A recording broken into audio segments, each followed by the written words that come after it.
Saudara-saudara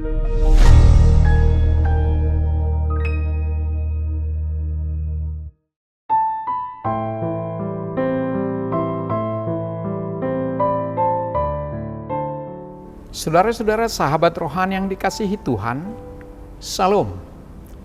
Sebelum kita memasuki renungan ini, marilah kita berdoa. Kasih karunia dan damai sejahtera dari Allah Bapa kita dan dari Tuhan Yesus Kristus menyertai kamu. Amin. Firman Tuhan bagi kita diambil dari 1 Samuel pasal 12 ayatnya yang ke-22. Demikian firman Tuhan. Sebab Tuhan tidak akan membuang umatnya, sebab namanya yang besar. Bukankah Tuhan telah berkenan untuk membuat kamu menjadi umatnya? Luar biasa teks kita pada saat ini. Tuhan berkuasa atas hidup kita. Itulah tema yang kita ambil. Sahabat rohani yang dikasihi Tuhan Yesus Kristus, seringkali ketika ada seorang atau sosok hebat yang muncul, kita terlalu fokus pada sosok tersebut. Kita menyanjungnya, memujinya, bahkan tidak melihat lagi kelemahannya. Dalam bahasa yang kita sering pakai adalah mengkultuskan seseorang. Tetapi dalam nats kita, Samuel mengingatkan kita semua melalui bangsa Israel. Meskipun mereka telah memiliki seorang raja yang hebat, mereka harus tetap mengingat bahwa hanyalah Allah yang patut disembah. Manusia sebesar apapun, sehebat apapun, sekuat apapun, tetaplah manusia, bukan Tuhan.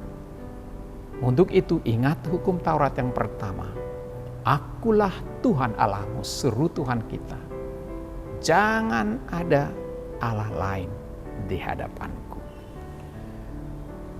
Mereka harus senantiasa takut akan Allah, beribadah kepada Allah, mendengarkan firman Allah, dan tidak menjauhi titah-titahnya. Demikian pula Raja Israel harus melakukan hal yang sama. Raja pun harus taat kepada Allah yang Maha Kuasa. Pesan ini diulang-ulang oleh Samuel sampai 3 kali. Karena bangsa Israel dalam sejarah perjalanannya seringkali terjatuh dan mudah tergoda untuk menyembah manusia, menyembah ilah-ilah lain selain daripada Allah. Samuel dengan keras memaparkan pengalaman-pengalaman pahit ketika mereka melupakan Allah. Sahabat rohani yang dikasihi Tuhan, Samuel kembali mengingatkan segala perbuatan yang dikerjakan Allah kepada umatnya dan kepada nenek moyang mereka malah. Itu maksudnya apa? Semua itu harus menyadarkan mereka sebagai bangsa Allah bahwa hanya Allah yang terutama, yang menjadi sumber segala yang mereka perlukan, segala kebaikan yang bisa memberikan keselamatan dan kedamaian. Bahkan raja sekalipun itu adalah pilihan Tuhan, berada di bawah kuasa Allah, kendali Allah. Jangan pernah tergoda untuk menganggap raja sebagai Allah. Inilah yang terjadi dewasa ini di beberapa negara yang menganggap kepala negara sebagai Tuhan dan menolak agama yang mengatakan Tuhan di atas segala-galanya. Melalui nats kita ini, semua diingatkan agar tetap menempatkan Allah di posisi yang prioritas sebagai sumber segala keperluan dan kebutuhan dan hidup kita. Di sekitar kita banyak godaan yang dapat menarik kita untuk menjauh dari Allah. Godaan-godaan bisa datang tanpa kita sadari, seperti kekaguman yang berlebihan terhadap seorang tokoh atau prioritas kita yang sudah mulai berubah dari Tuhan menjadi kepada yang lain-lain. Bisa saja kita menjadi merasa superioritas karena pekerjaan kita, kesenangan-kesenangan kita, keberhasilan-keberhasilan kita, dan semua hal yang kita punya bisa menggeser iman kita dari Tuhan kepada apa yang sudah kita capai. Itu semua adalah penyesatan. Tuhanlah yang memberikan apapun, baik keberhasilan, baik kebahagiaan, kesehatan, pekerjaan, dan apa yang kita miliki, bahkan keselamatan kekal.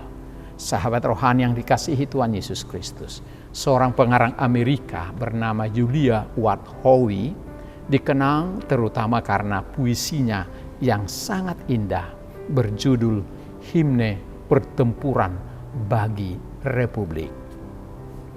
Julia pernah mengundang sahabatnya, senator Amerika Serikat bernama Charles Sumner, untuk menemui seorang aktor muda yang sedang naik daun. Namun sahabatnya menolak undangannya dengan berkata, "Untuk apa saya menemuinya? Tidak ada gunanya memperhatikan orang lain." Julia kemudian menulis buku harian. Demikian tulisannya, "Saya sangat bersyukur Allah yang Maha Kuasa tidak seperti sahabat saya.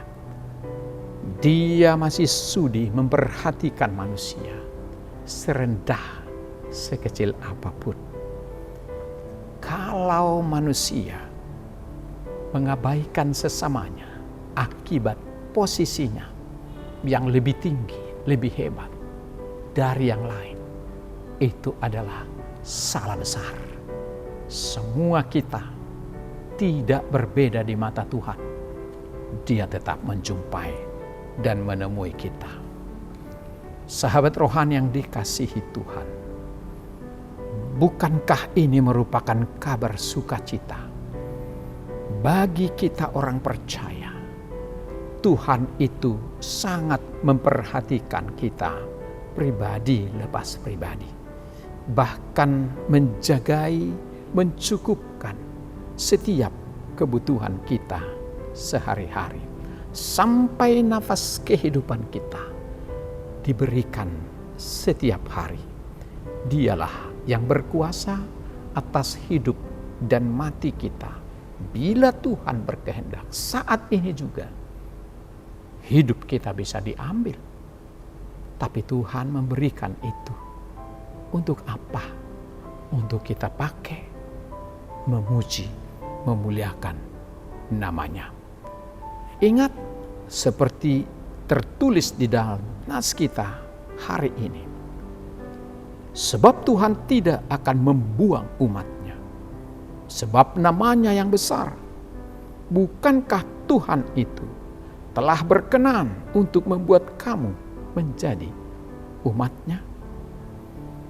Jangan Anda pernah merasa bahwa Tuhan membuangmu karena Anda terperosok ke dalam sesuatu yang tidak Anda sukai.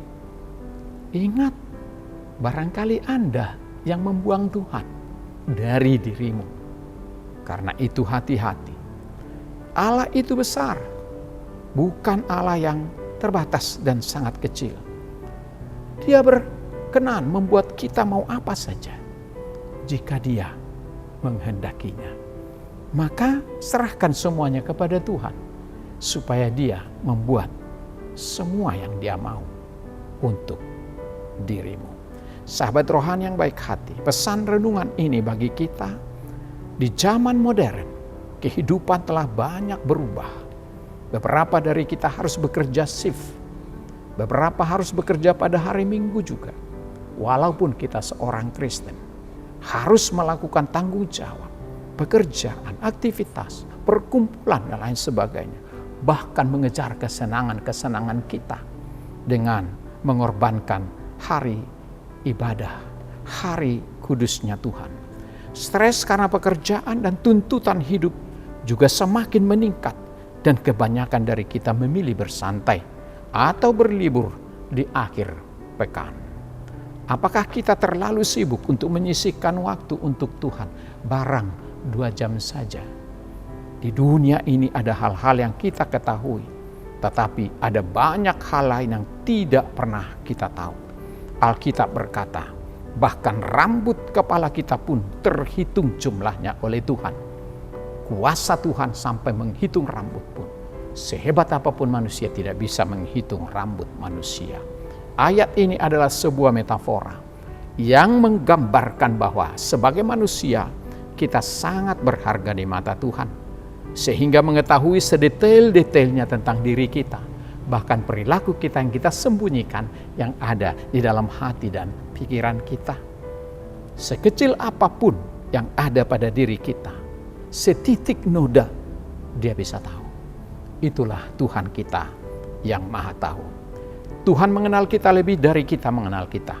Dan dia cintai kita lebih dari kita mencintainya. Dia kasihi kita lebih daripada mengasihi diri kita. Meskipun kita telah berdosa, tetapi dia sama sekali mengabaikan dosa kita dan memberikan kepada kita anugerah pengampunan yang tidak bisa kita bayar dengan apapun. Masa yang kita hadapi adalah masa yang sulit. Maka sudah sepatutnya kita menjadikan Tuhan kita sebagai prioritas hidup kita. Dengan mengutamakan Tuhan dalam segala hal, maka seberat apapun masalah yang akan terjadi, Tuhan berkuasa untuk menghalau dari kehidupan kita. Dia bisa memberi kehidupan dan mengambilnya kalau dia mau. Tetapi saat ini kepada kita masih diberi kesempatan, waktu. Ini adalah berkat yang luar biasa. Karena itu pakailah kesempatan yang diberikan Tuhan ini untuk selalu memuliakan Tuhan di dalam kerendahan hati. Dan bersyukurlah atas kebaikannya. Karena itulah yang dikehendaki Tuhan dari kita. Tuhan memberkati kita. Amin. Mari kita berdoa. Allah Bapa kami yang di surga, kami bersyukur ya Tuhan pada saat ini kami masih Tuhan berikan nafas kehidupan dengan segala berkat-berkat yang Tuhan karuniakan bagi kami sekeluarga, sehingga kami ada saat ini seperti ini. Bahkan Tuhan beri waktu kepada kami untuk dengar-dengaran akan firman Tuhan. Terima kasih Tuhan, bagaimana Engkau sudah berjanji bahwa Engkau tidak akan membuang kami. Untuk apa pula Tuhan menciptakan kami kalau harus terbuang? Kecuali kami sendirilah yang membuat kami terbuang sebagaimana bangsa Israel. Karena telah membelakangi Tuhan, telah menolak Tuhan dan menyembah kepada hal-hal yang duniawi yang lain demi mendapatkan hal yang lebih besar. Tetapi ternyata manusia adalah salah. Tuhan melihat semua itu sebagai bentuk pemberontakan dan kesombongan manusia kepadamu. Karena itulah Tuhan mengerti, sehingga Tuhan harus turun tangan untuk menyelamatkan manusia yang berdosa ini supaya tidak binasa. Terima kasih Tuhan. Luar biasaan-Mu telah nyata dalam kehidupan kami pribadi lepas pribadi, keluarga lepas keluarga. Siapakah kami ini Tuhan, sehingga kami bisa sombong dan merasa sangat hebat. Tuhanlah yang hebat dan Tuhanlah yang patut dipuji, disembah, kami muliakan setiap langkah kehidupan kami. Karena itu berkatilah kami bersama anak-anak kami, saudara-saudara kami sekalian, untuk selalu bahu-membahu, saling mengajak, saling mengingatkan, supaya memprioritaskan Tuhan di atas segala-galanya. Karena tanpa Tuhan, hidup kami tidak berarti apa-apa. Terima kasih Tuhan, dengan kasih karunia-Mu kami bisa hidup seperti ini. Dan dengan kasih karunia-Mu pula kami akan menghadapi masa depan. Kami tidak pernah bimbang dan ragu, karena Tuhan selalu ada bersama-sama dengan kami. Terima kasih Tuhan, ampuni segala dosa kami dan layakkan kami hidup di hadapan-Mu. Dalam nama Tuhan Yesus kami berdoa dan mengucap syukur. Amin.